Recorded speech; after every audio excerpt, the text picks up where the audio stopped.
Ingendo yo gucisha ibidandazwa mu binywabi no gukora amagendo bizana uruhombo ku badandaza no ku gihugu. Mu kiganiro ikigo gitorokanya amakori n'amatagisi mu Burundi Obert catunganije gifadikanije n'ishiramwe Trademark East Africa ku bakenyezi bakora urwo rudandazwa ndengambibe bo mu ntara ya Rumonge, hari mu ntumbero yo kuganira kuvyerekeye kugwaniriza hamwe hakurikijwe amategeko urudandazwa rwa magendo n'ubwo mu kinywabi mu gihugu. Ingaruka z'ubwo rudandazwa rukorwa muri ubwo buryo bwa magendo no mu kinywabi ni ku gihugu n'abadandaza. Urudandazwa rwa magendo n'ubwo mu binywabi bifise ingaruka mbi zitandukanye ku gihugu no ku bakibamwo. Ubwa mbere nuko ubutunzi bw'igihugu busubira inyuma, abadandaza biteka bakorera mu muco bagahomba, amakori n'amatagisi leta yahora ironka nayone akayica mu myanya y'intoke. Ubwo rudandazwa kandi rurahubisha abajejwe gutunganya imigambi ya leta, kuko ibiharuro bama bariko barisunga biba bitandukanye n'ukuri kwibonekeza ku rubuga. Aha birasabwa ko igihugu n'abaco barikanura kugira bafashe mwigwanywa y'urwo rudandazwa rudaciye mu mategeko. Nagahombo kuko nkuko mubizi umwe wese bariko arakora ashaka kunyanganya abandi bidaciye mu mategeko, araruhisha abandi kuko agomba kunguka adakoze adaterereye umuganda wiwe biciye mu gisata yakora na cyane iki cy'urudandazwa ndengambibe.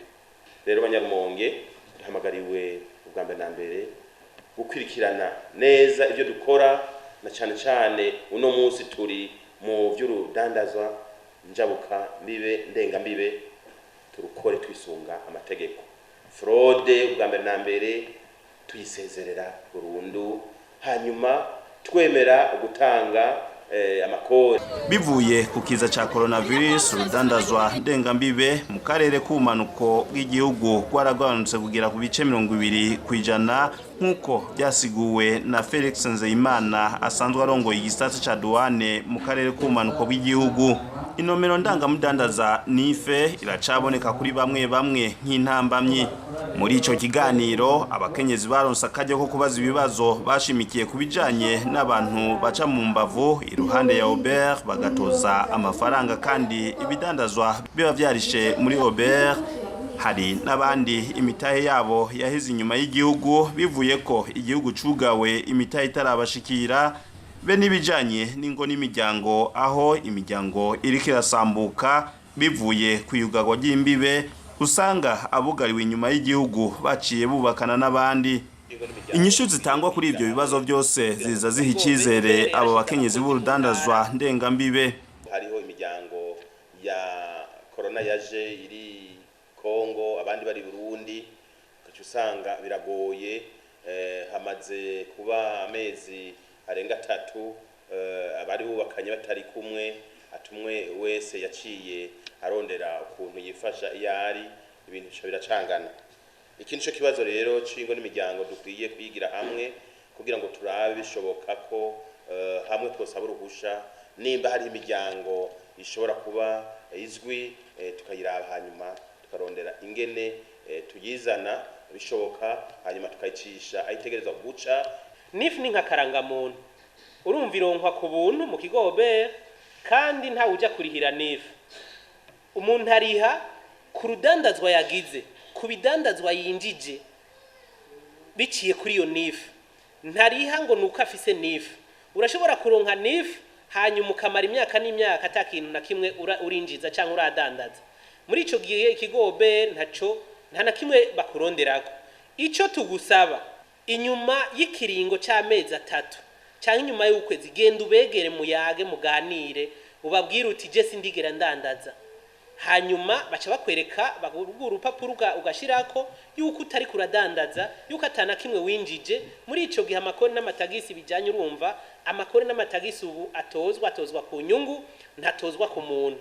Ariko ugiye ukacunyegera abantu, abakozi b'ikigo Obert bazokwibaza yuko wadandaje utabivuze. Nukuvuga rero dusaba kuganira umwanya wose, abatanga kori n'abadandaza baganiriza abakozi b'ikigo Obert kuko bari ngaha ku bwanyu. Umuntu azovuga ati yagiye ku biro vya Obert, arababwira ingene vyagenze, baramudadikira.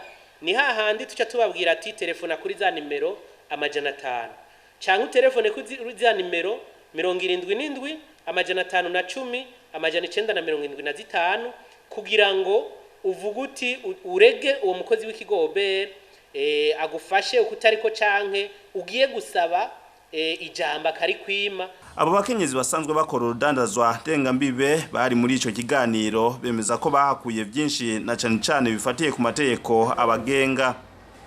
Twahamenyeye yuko umudandaza ajabuka imbibe yorondera nife akarondera na registre de commerce kugira ngo adandaze biciye mu mategeko, kandi ikindi twahungukiye nuko dukwiye gutanga amakori tukareka guca mu binywabi kuja kurangura hanze y'igihugu. Abantu baja kurangura hanze y'igihugu hanyuma bagacana ibidandazwa byabo mu binywabi, twayumvise yuko hariho ingaruka mbi kuko ashobora kubura n'ibyo bidandazwa yari yaranguye kandi agahomba. Turashimye cyane kuko mu biganiro tuhungukiye byinshi.